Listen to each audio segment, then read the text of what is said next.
वाञ्छाकल्पतरुश्च कृपा सिन्धुभ्यैव च पतितानां पावनेभ्यो वैष्णवेभ्यो नमो नमः। नमो महावदनाय कृष्ण प्रेम प्रदायते कृष्णाय कृष्ण चैतन्य नाम्ने गौरतिसे नमः। हे कृष्ण करुणा सिंधु दीनबन्धु जगत्पते गोपीश गोपिकान्त राधाकान्त नमस्ते। तप्तकाञ्चन गौराङ्गी राधे वृन्दावनेश्वरी वृषभानुसुते देवी प्रणमामि हरिप्रियम्। ॐ वृन्दावै तुलसीदेव्यै प्रियायै केशवस्य च कृष्णभक्त्यै प्रदे देवी सत्यवत्यै नमो नमः। भक्ताभिनामपराधलक्ष्यै विघ्नाशकामाभिकारं वमाते श्रीकामयिकं शरणं प्रपन्नं विघ्नेशमस्ते शरणागतम्। नमस्ते शरणागतम् नमस्ते शरणागतम् नमस्ते शरणागतम् नमस्ते शरणागतम्। स्वामी राधा अरविंद स्मरामि राधा मधुरस्मितस्य वदामि राधां करुणावदत्र ततो ममास्ते नमामि। श्यामसुन्दर शिखर स्नेहासं मुरलीमनोहर राधिका रसिकं कृपानिधे शप्रिया चरणं किङ्करे कुरु।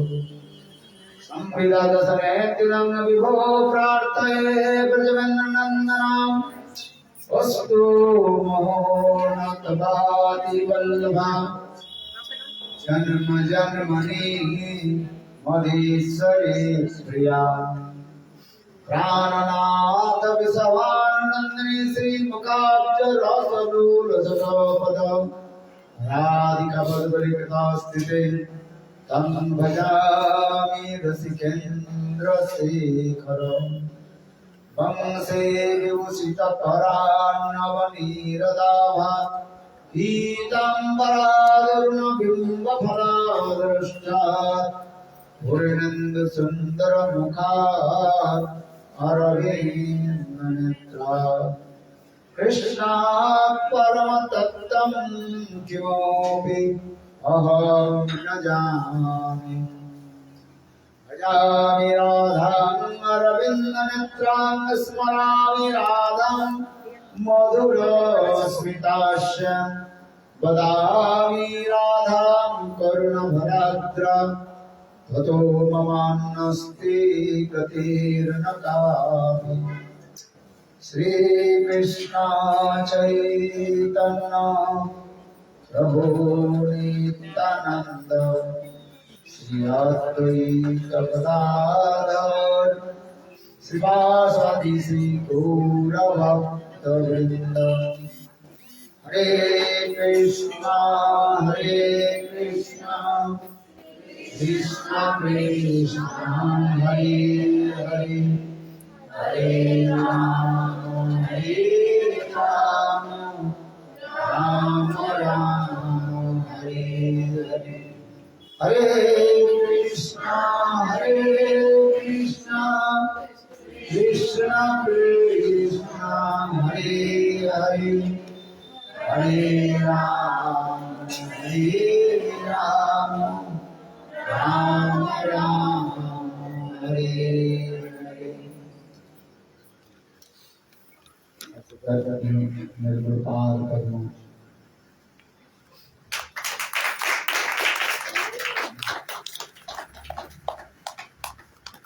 नेत्रलीला प्रविष्टं विष्णुपाद अष्टोत्तर शतस्य श्रीमान भक्ति वेदांत श्रीभगवान श्री महाराज नेत्रलीला प्रविष्ट ओम विष्णुपाद अष्टोत्तर शतस्य श्रीमान भक्ति वेदांत। महाराज जी वो ना, और ये थोड़ा सा ऑटोमेटिक है, जैसे पीछे होता है ना तो ये इनएक्टिव होता है।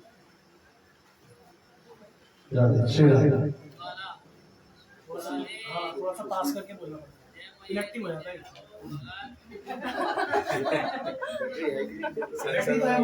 थोड़ा पास करके बोलना पड़ता है। और मजा और मजा इससे है और इसमें भी है। नया दिया ना 2 घंटे चला है। महाराज जी नया डाला मैंने, मैं डाल दूँ।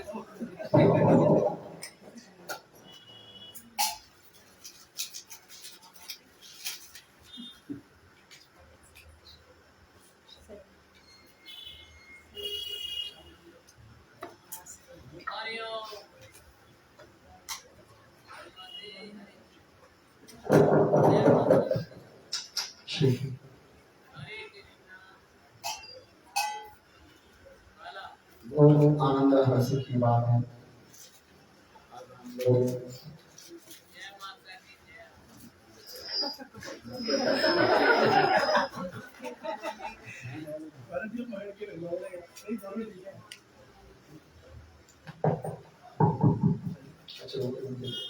दोनों चल रहे हैं महाराज, दोनों चल रहे हैं।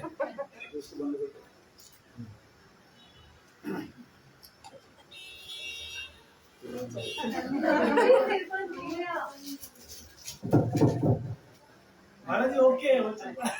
Sometimes what is sometimes not. इतने सारे और हो गया है।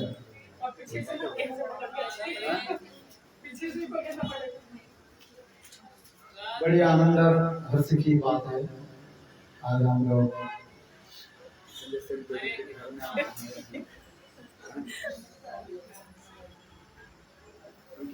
सपरिवार और धन तो सब रखा करके अपने दुख में विराम देता हूँ।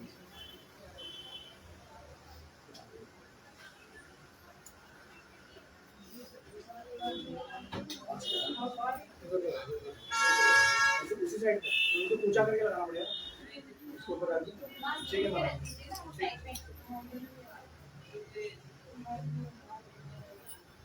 यहाँ रख दें,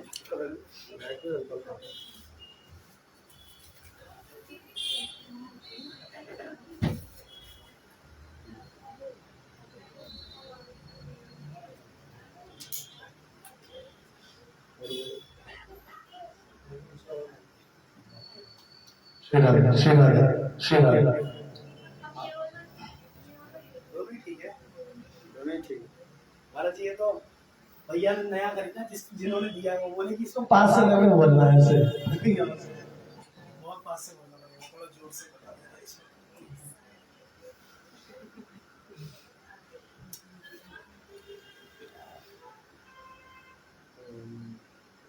ये वो लगा के 2 दिनों के बाद आपके घर में आया। कब आया था? 2 साल हो गया। कोविड से पहले नवंबर में 2 साल हो गए। नवंबर को 2 साल हो जाएंगे। 2 साल आए ही नहीं, आप बुलाए नहीं।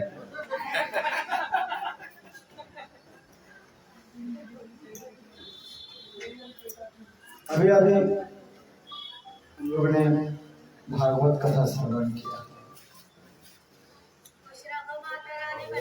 भागवत की महिमा भी श्रील व्यासदेव जी ने पुराण ब्रह्म वैवर्त पुराण और अनेकों पुराणों में भागवत की महिमा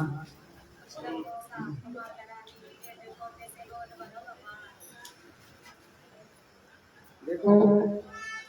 एक बार स्वयं ब्रह्मा जी भी विचार कर रहे हैं,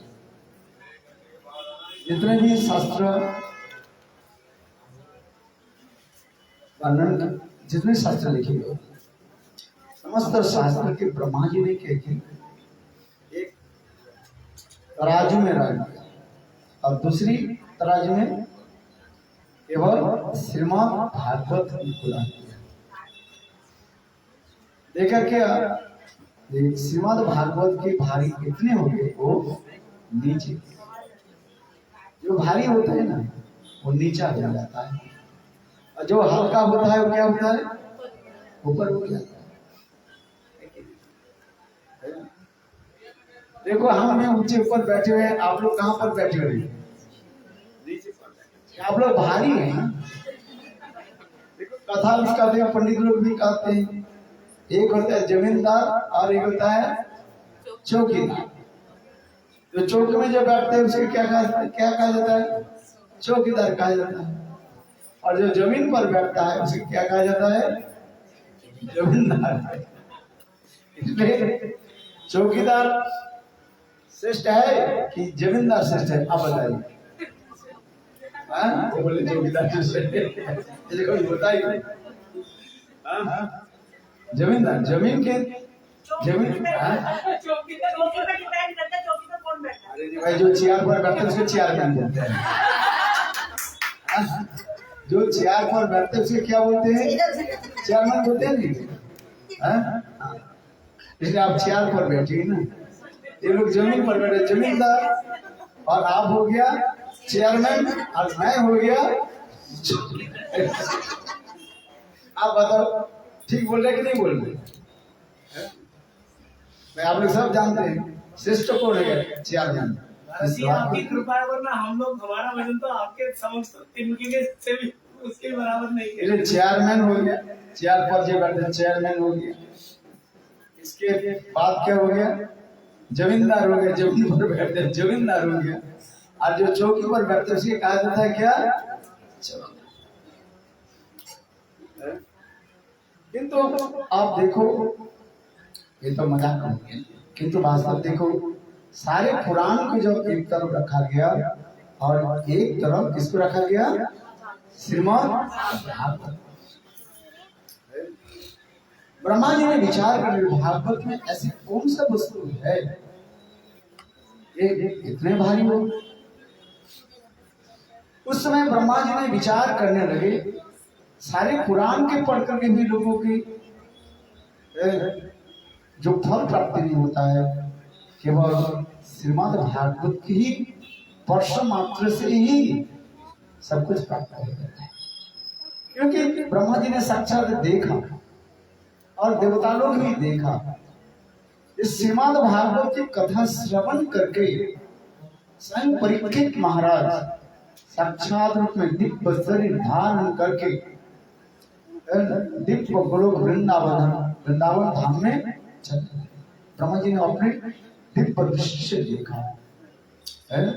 और पुराण जैसे गरुड़ पुराण और अनेक पुराण है, किंतु यदि श्रीमद् भागवत की कथा को ऐसे मधुर है, तो श्रीमद् भागवत में कथा में कौन सा कथा मधुर है? रासना की कथा होता है। और पुराण में ब्रह्म राधा हृदय ब्रह्मांड पुराण में भी रासना की कथा का वर्णन है, किंतु श्रीमद् भागवत में ऐसे अनुपम कथा वर्णन कर दिया, इसके देख करके सभी लोग आश्चर्य,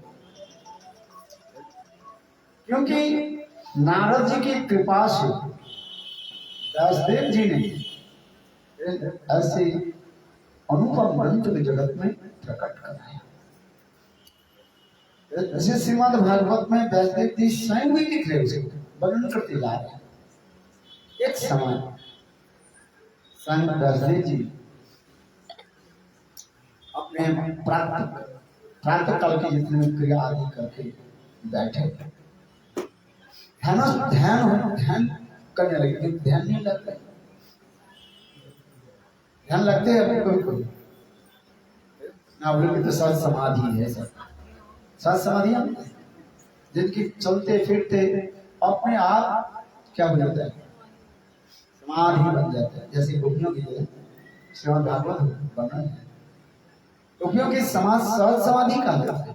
सहज रूप में उसके चित्त मन गोविंद में ही लग जाता है।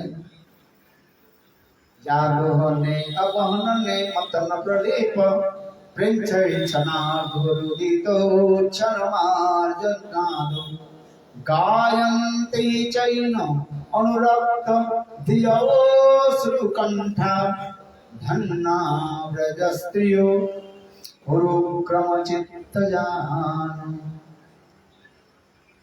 श्रीमद् भागवत में वर्णन हो रहा है ब्रज गोपियों की सौ समाधि से होता है। वो लोग जब दूध काटती है क्या करते हैं, गोविंद दामोदर मांद बेटी, गोविंद दामोदर मांद बेटी, गोविंद दामोदर मांद बेटी, गोविंद दामोदर मांद बेटी। कृष्ण हे यादव हे सखेती, गोविंद दामोदर मांद बेटी। देखो ब्रजवासी की यही यह क्या स्वभाव सिद्ध का सवाल से। चलो जिस कथा में आगे वर्णन करते जा रहे हैं, व्यासदेव जी ने प्रातः काल में स्नान आदि करके अपने गायत्री मंत्र आदि जप के पश्चात मन के स्थिर करने के जा रहे थे, किंतु मन नहीं करता, मन को चंचल हो जाता है। मन चंचल हो जाता है, कैसे हो जाता है पता नहीं लगता। मन कहाँ जा रहा है, कहाँ जा रहा है? विषय तो कृष्ण है ना, अच्छी बात है, विषय में तो जाना चाहिए। विषय तो एक ही है ना, विषय में मन को लगाना है। विषय कौन है? एकमात्र कृष्ण ही करता। चलो आगे की कथा श्रवण कराते हैं। व्यासदेव अपने आप को समझ नहीं पा रहे हैं, ये आज मन क्यों ध्यानस्थ स्थिर नहीं होता। इतने समय नारद ऋषि पधारे। नारद ऋषि आकर की कहे, व्यासदेव सुनो, हमारे चित्त की अशांति के कारण नहीं बताया। तुमने जितने भी ग्रंथ लिखा, उस ग्रंथ आदि पढ़ करके लोगों के मन में अनेक प्रकार की शंका हो गई। बोले मैंने क्या लिखा? उस समय नारद ऋषि ने कहा, देखो तुमने जो ग्रंथ लिखा 17 पुराण तो लिख दिया उस समय। नारद ऋषि उससे व्यासदेव ने कितने पुराण लिख दिया? 17 पुराण। ये तो उस पुराण में आप प्रस्तुतिकरण नहीं किया। ये भगवान को, स्वयं भगवान कौन है, इसके बारे में आपने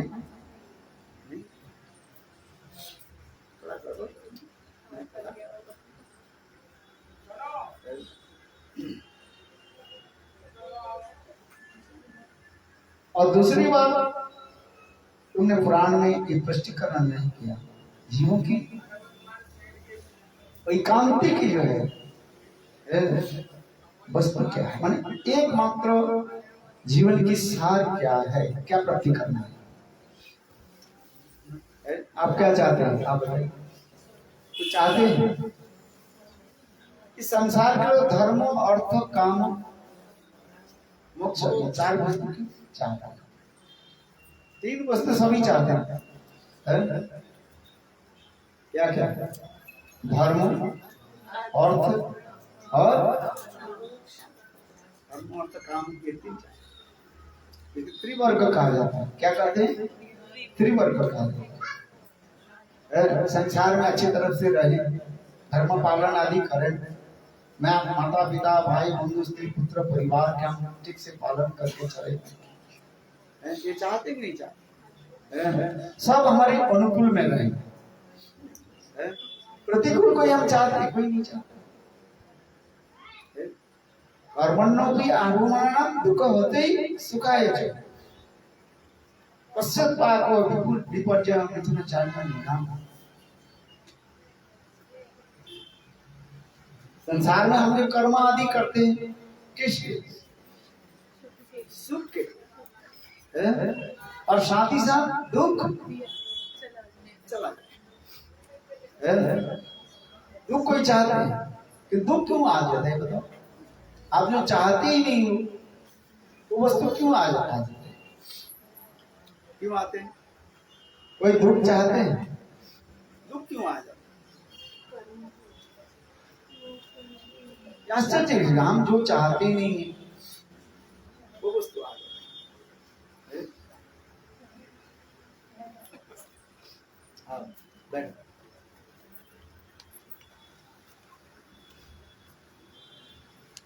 वो कहाँ चली, आगे आप सामने आ,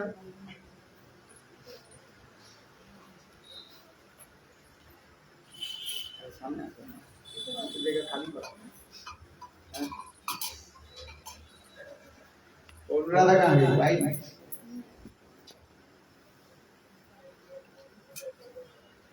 हाँ, मैंने जो कहा इस संसार में हम क्या चाहते हैं, सुख चाहते हैं। आते क्या है, दुख। कभी कभी सुख तो आते, ऐसी बात नहीं है सुख नहीं आता है कि नहीं, कभी कभी आता। धर्म अर्थ, अर्थ क्या है, ऐसे अर्थ भी चाहते, क्यों तो आप देखो अर्थ इतने जाते वो कभी पूरा नहीं होता है। जितने भी आ जाए वो चाहते हैं और भी प्राप्त मिल जाए, और भी मिल जाए।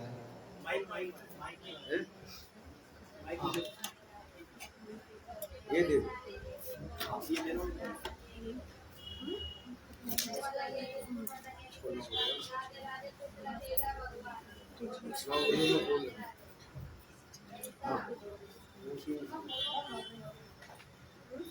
धर्म अर्थ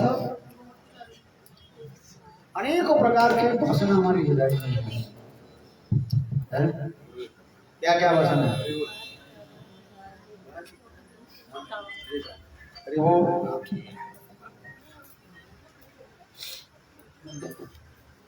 कामना जो है हमारे हृदय में भरा हुआ है।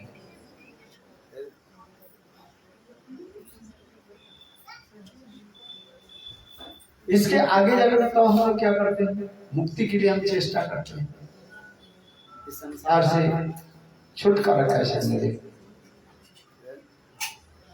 इसलिए लोग अनेक प्रकार प्रचेष्टा आदि करते रहते हैं, मुक्ति के लिए चेष्टा आदि करते रहते हैं। इसलिए वैष्णव ने जो चतुर्वर्ग कहा लिखा, धर्म अर्थ काम मोक्ष। वैष्णव नारद जी ने कहा, आपने जो ग्रंथ ने जितने भी ग्रंथ प्रकाशित किया लिखा, धर्म अर्थ काम मोक्ष के बारे में तो लिखा, किंतु इस मुक्ति के बाद है क्या चीज, इसके बारे में कुछ नहीं लिखा गया। मुक्ति के बाद क्या है? कृष्ण प्रेम, प्रेम और भक्ति है।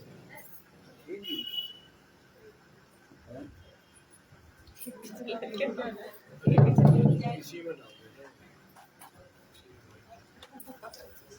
और ऑन वो स्पीकर में कर रहे हैं वो इंट्रो वाला ना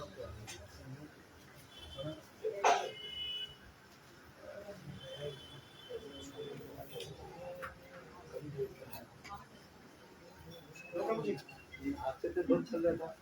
ये पेंसिल दे दो। ये एक्चुअली उन्होंने जिनका है ना, उन्होंने ना 1-2 दिन पहले लिया है, अब उनको भी नहीं पता। अब मैंने तो गा के देखा तो पास से गाना तो बहुत सही है वो। इसका मतलब है कि ये जोर से बोलो तो सही है, धीरे बोलो तो ये गड़बड़ कर जाएगा।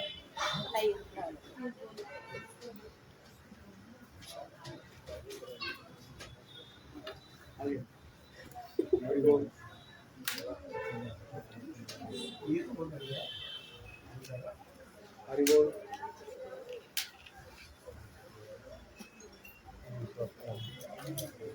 हरे कृष्ण।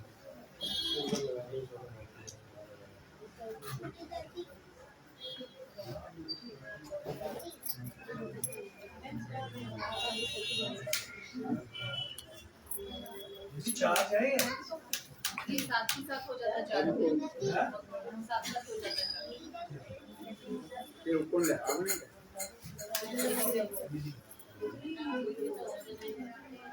जब मेरा एक था ना वो कहाँ है?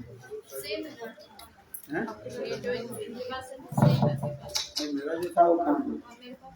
आपके घर में है ना? सब पावर बैंक। इन्होंने अरेंज किया हुआ है। अच्छा सुनिए, अब ठीक है। इसलिए वैसे नारद जी ने कहा देखो मुक्ति के ऊपर क्या है? प्रेमा भक्ति। इसके बारे में नहीं लिखा आपने। तीसरी आपने स्पष्टीकरण ये भी नहीं लिखा, कृष्ण की जितने भी लीलाएं हैं उसके जो सीक्वेंस में ही लिखा गया। यदि श्रीमद् भागवत के छोड़ करके और ग्रंथ आदि अध्ययन करें, आपको पता नहीं चलेगा कौन भगवान की लीला कौन सा आगे है और कौन सा पीछे है। हम लोग तो बहुत दिन से सुन रहे हैं, इसलिए कहते हैं चलो जहाँ सुन लेते हैं सब हम मान लेते, किंतु और पुराणों ने स्पष्टीकरण नहीं किया और आपके भ्रम हो जाएगा। इसलिए उन्होंने नारद ने कहा वैसे देखो इसकी सीक्वेंस लिखा जाएगा। जैसे वृंदावन लीला, वृंदावन लीला के पश्चात मथुरा लीला और मथुरा के पश्चात द्वारिका लीला वर्णन। तब कथा की प्रसंगत यदि हो, सीक्वेंस हो, तो लोगों की सुनने में आनंद। ये कृष्ण वृंदावन में कैसे सुंदर मधुर मधुर लीला की, सबको रिझाया। और इसके पश्चात कृष्ण ने वृंदावन छोड़ करके मथुरा में पधारे, कंस के वध किया। कंस के वध के पश्चात देवकी और वसुदेव ने क्या की, जल्दी जल्दी कृष्ण के उपनयन संस्कार करा करके, जने संस्कार करा करके कहाँ भेज दिया? मथुरा से बहुत दूर उज्जैन में। और वहीं पर गुरु गृह में संजीवनी के आश्रम में रहे। 64 दिन में 64 विद्या अध्ययन किया और वहीं पर रह करके और एक सुंदर मधुर लीला भी वर्णन किया। कौन सा लीला लड़ा? उज्जैन में सुदामित्र के साथ जो मित्रता दी की, अर्थात वहीं पर वो भी एक मधुर लीला वर्णन किया गया। गुरु गृह में रह करके विद्या अध्ययन के पश्चात गुरु माता की इच्छा के अपने गुरु माता की इच्छा के अनुसार उन्होंने दक्षिणा भी प्रदान किया। और वहीं पर भी गुरु गृह में रह करके कैसे कठोर परिश्रम भी किया, क्योंकि शास्त्र में दिखा गया गुरु गृह में रह करके शास्त्र अध्ययन और गुरु सेवा की एक विशेष महिमा भी दिखाई गई, जहां पर सुधा मित्र के साथ मित्रता लेने की ये समस्त कथा बहुत सुंदर में रोचक करके लिखा वर्णन किया है। इसके पश्चात कृष्ण मथुरा में पधारे। उस समय देवकी और वसुदेव कृष्ण के और बलराम के जो है सादर अभिनंदन भी किए वहां पर, और सारे मथुरावासी लोग बहुत आनंद उत्सव भी मनाए। और इसके पश्चात कृष्ण ने मथुरा में रहते हुए अनेकों असुरों की भी पछाड़ दिया, विशेष करके जरासंध 17 बार मथुरापुरी के आक्रमण किया। और जब अंतिम 18 बार जब आक्रमण करने लगे, कृष्ण ने किया कि सारी मथुरा वासियों के लेकर के द्वारिका में चले गए। इन्हीं वर्णन है, वो भी बहुत सुंदर वर्णन है। और इसके पश्चात कृष्ण द्वारिकापुरी में रह करके अनेकों लीला आदि करते हुए सभी की आनंद समुद्र में डुबाया। और विशेष करके द्वारिकापुरी में उन्होंने क्या किया, 16,108 रानियों के साथ विवाह भी किया। इस संसार में एक पत्नी हो तो कितना कष्ट होता है, पता है? पता नहीं। इसलिए आप लोग तो सब ज्यादा है ना, ये बोलना नहीं चाहिए। 16,108 रानी, और उसमें कितने बाल बच्चे, कितने पुत्र कन्या, कितने एक एक पुत्र में 10 पुत्र और एक एक 11। तुम्हारे एक बेटा की संभालने में तुम्हारे कठिन हो जाता है। हाँ, ये चीज है। अच्छा, बात सही है कि नहीं? एक बेटा को जो है संभालने में कितने कठिन हो जाता है? उसके पालने पोलने पूरा दम निकल है, घुट जाता है कि नहीं? और वहीं पर द्वारिकापुरी में देखो, एक एक पुत्री में 11 जो संतान, 10 पुत्र एक कन्या। और वो समस्त महिषियां भी कम नहीं है कोई, जो मैंने आपको बताया। उद्दाम भाव विष्णु मलबल को आस बीड़ावलोकन, शास्त्र में वर्णन किया वो समस्त महिषियां जो है जिनकी भाव जो है उत्ताल समुद्र की लहरें की भांति चलती रहती है, और वो लोग इतने सुंदरी है, कामदेव की पराभूत करने वाले। एक बार कामदेव के स्वयं आ गए और केवल महिषी के दूर से देखते ही स्वयं कामदेव मूर्छित, क्योंकि उत्तम भाव विष्णु मलबल को आस बिड़ाव लोकन, इतने सुंदर, एक दूसरे से कोई कम नहीं है। रूपिणी सत्यभामा नागनजित लक्ष्मण आदि ये सब सुंदरी सुंदरी राजकन्याएं हैं, और वो समस्त राजकन्याओं के उन्होंने विवाह, क्योंकि जहां पर होता है अधिक होते हैं तो प्रतिद्वंदी चलते हैं। थोड़ा मूर्ख सुर्ख हो तो चल जाता है, किंतु ये एक से क्या बड़ी है, सब है एक से बढ़कर। आप बताओ, कोई कमी थोड़ी। हाँ, गांव के रहने वाले हो, कोई मूर्ख वो चल जाते, चावल में थोड़ा धान होता है ना, चल जाता है, किंतु वो तो नहीं है। वो समस्त महिषियां कैसे थी, सब एक से बढ़कर, और इतने सुंदर ऐसे मथुरा द्वारिकापुर, इसलिए कहता है वैकुंठाद जनितो वरा दारावत्ता चक्र खेलती प्रभु सोदर आत्मज प्रीता। वैकुंठाद जनितो वरा दारावती है। वैकुंठ से भी श्रेष्ठ किसको मान रहे? दारावती तारिका। जब खेलती प्रभु सोदर आत्मजप्रीता, जहां पर स्वयं भगवान कृष्ण अपने बड़े भाई बलदेव प्रभु और अनेक जो पुत्र कन्या के साथ, पत्नियों के साथ ऐसे प्रेम विहार आदि करते रहते। संसार ऐसे मधुर, क्यों? कृष्ण भगवान है, इसलिए सबको ऐसे बंद करके रखे। इसलिए वैकुंठा जनित बरा मंगुरी जत्र खेलती प्रभु सोदर आत्मजप्रीता। नारद ऋषि एक बार भ्रमण करते करते द्वारिकापुरी में आ गए और देख करके हैरान हो गए। विशाल राज प्रसाद है और कृष्ण देखा, जिस कक्ष में गए देखा कृष्ण उसी में विराजमान है। किसी पत्नी के साथ कृष्ण जो है हास परिहास कर रहे, किसी की साथ जो है क्या बोलते हैं चेस गेम है पासे जो है खेल रहे। कृष्ण नारद ऋषि समझ नहीं पा रहे ये कैसे हो सकता, क्योंकि भगवान है, भगवान में यही विशेषता करते एक ही समय अनेकों रूप धारण कर लेते और सभी के पास रहते। मनुष्य के लिए संभव नहीं है।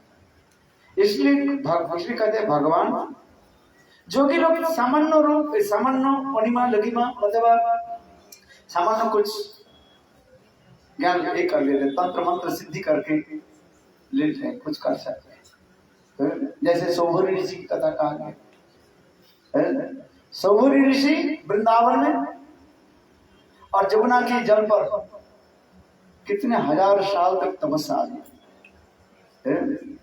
और सामान्य मछली के जो है सांसारिक क्रिया को देख करके उनके हृदय में क्या हो गया, संसार की वासना लग गई। और उस समय सौभरी ऋषि ने किया कि अपने तपस्या आदि छोड़ करके मांधाता के पास गए, राजा मांधाता के पास गए और उनकी कन्याओं के साथ विवाह करने के लिए प्रस्ताव आया। राजकुमारी सब थी सुंदर सुंदर, किसी राजकुमारी ने उनके साथ विवाह करने के लिए सम्मति नहीं दी। तब उस समय सौभरी ऋषि ने किया कि जोग बल से और 50 रूप धारण कर, इतने सुंदर रूप धारण किया देख करके सारे राजकुमारी ने कहा हम शादी करेंगे। तब उस समय सौभरी ऋषि 50 रूप धारण कर और धारण के सबके साथ विवाह। ऐसे जो कि किंतु भगवान कृष्ण द्वारिकापुरी में अनेक रूप धारण किए और सभी महिषों के साथ नाजनी कैसे सुंदर मधुर व्यवहार आदि करने। तो यहीं पर आप कहेंगे जो भगवान और जोगी में क्या अंतर रहा? जोगी भी तो 50 रूप धारण किए और भगवान भी अनेक रूप धारण कर रहे। इसी में हमारे आचार्य पाठ देते हैं सौभरी ऋषि जो रूप धारण किया वो केवल एक ही रूप जैसे होता है और अन्य रूप सब एक ही जैसे होता है। जैसे उदाहरण दे रहा हूं, जैसे वो बाएं हाथ उठाए तो सारे जितने भी उनके वो सब क्या करेगा, मूल जो होगा वो सब एक ही करेगा। किंतु भगवान में ऐसे नहीं है, वो किसी के इसलिए नारद ऋषि दिखा रहे।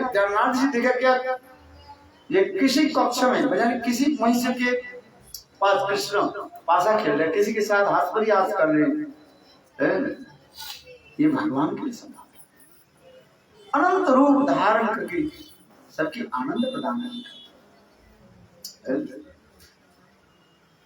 तुम्हारे कहने की तात्पर्य वैकुंठाद जनितो वरा दारावत्ता जत्र खेलती प्रभु सोदर आत्मजप्रीता।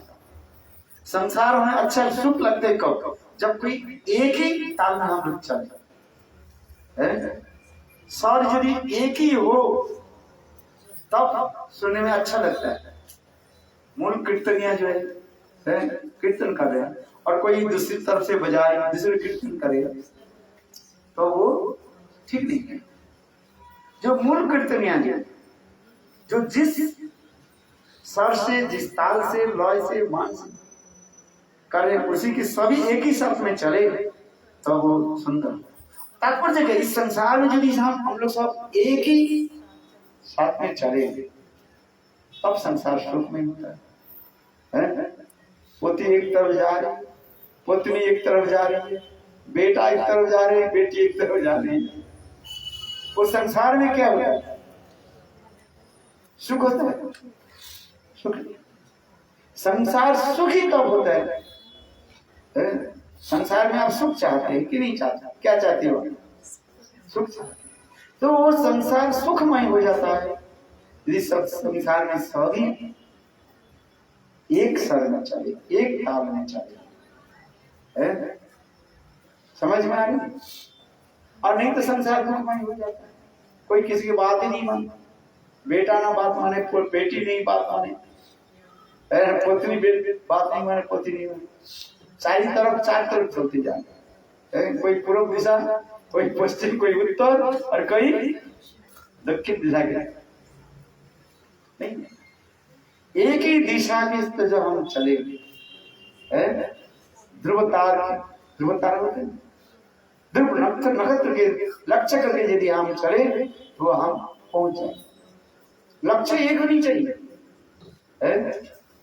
लक्ष्य क्या होनी चाहिए? एक होनी चाहिए, तब हम अपने लक्ष्य पर पहुंच सकते हैं। चलो आगे इसलिए कार्य ये आपने तो सुंदर वर्णन किया गया है, कृष्ण की लीलाओं जो वर्णन किया गया, ठीक है, वृंदावन लीला, मथुरा लीला और द्वारका लीला। और एक बात, इस संसार में जीव कैसे मोहित हो, माया में मोहित होकर के दुख कष्ट भोग रहे। कौन सुखी है इस संसार में? आप उठाइए, आप ही हो गए नहीं? सुखी है, थोड़ा थोड़ा है, थोड़ा थोड़ा है बोल रहे हैं। दरिद्र कहे धनी सुखी, और धनी कहे महाधनी सुखी, महाधनी कहे राजा सुखी, और राजा कहे महाराजा सुखी, और महाराजा कहे इंद्र सुखी, इंद्र कहे ब्रह्मा सुखी, ब्रह्मा कहे नहीं भाई कोई सुखी नहीं है, जो हरि भजे वृंदावन बिहारी। निष्कर्ष क्या निकाला? जब तक हम हरि भजन नहीं करेंगे तब सुख नहीं मिलेगा।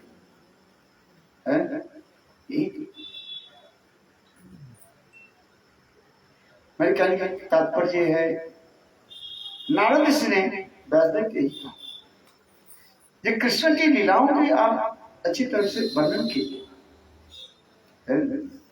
और ये स्पष्टीकरण दे, कृष्णस्तु भगवान स्वयं, एततं च कलापुंसं कृष्णस्तु भगवान स्वयं, ये स्पष्टीकरण करती है बात।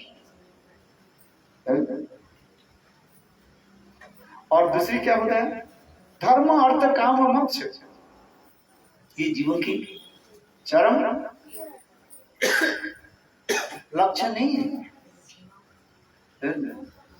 जीवन की चरम लक्ष्य कृष्ण प्रेम है, जीवन स्वरूप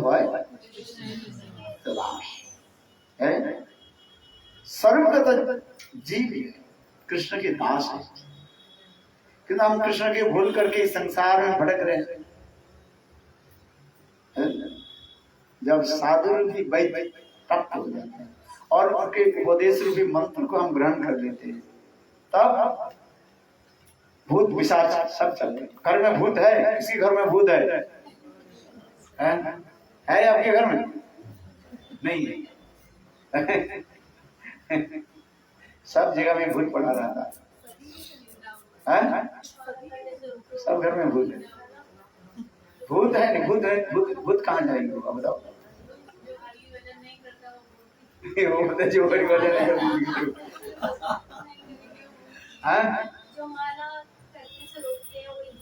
जो माला करने से रोकते हैं, तो आपको कोई रोकता है क्या?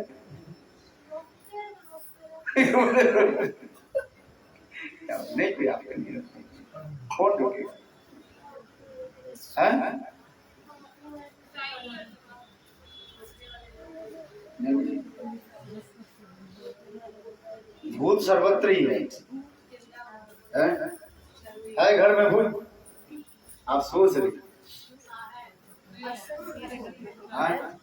भूत भूत तो है, भूत को भगाना पड़ेगा भाई।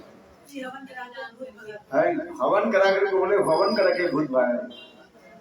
नाम संकीर्तन, हरे कृष्णा कृष्ण कृष्ण हरे हरे, हरे राम राम राम हरे हरे।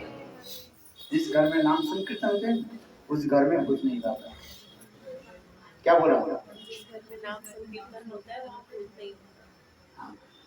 आपके घर में नाम हरिनाम होते हैं कि नहीं होते? तो भूत कहाँ रहे?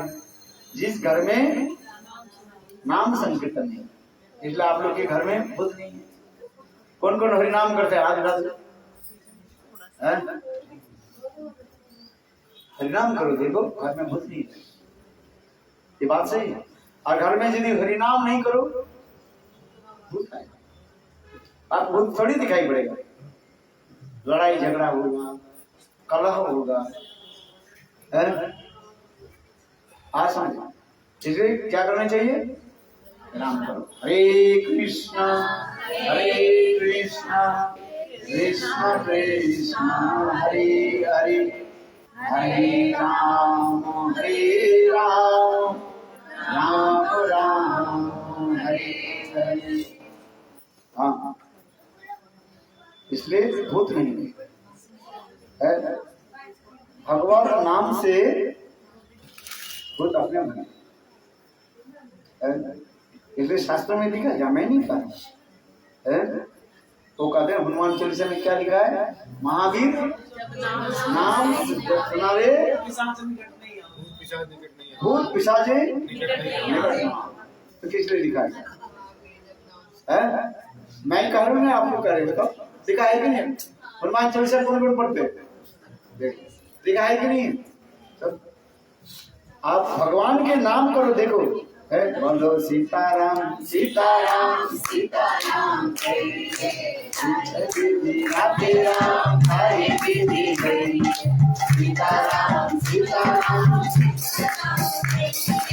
हरे दीदी राधे राम हरे दीदी गई, सीताराम सीताराम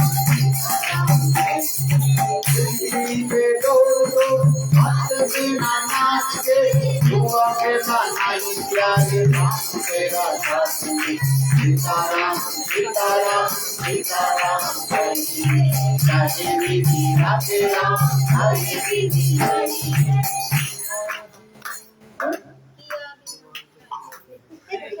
और भी सुना?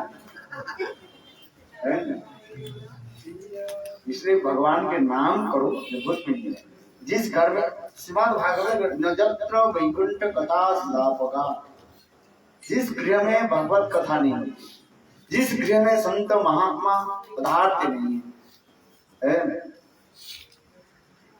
उस घर कैसे है? सांपों की बिल का। सांप कहाँ रहता है? बिल में। सांप बिल थोड़ी बनाते। कौन बिल बनाते? घर तो कौन बनाते? चूहे बनाते हैं। और देखो सांप क्या करते हैं? उस बिल में गर्त में घुस करके क्या कर लेते हैं? चूहे उसको खा लेते हैं और वहीं पर अपने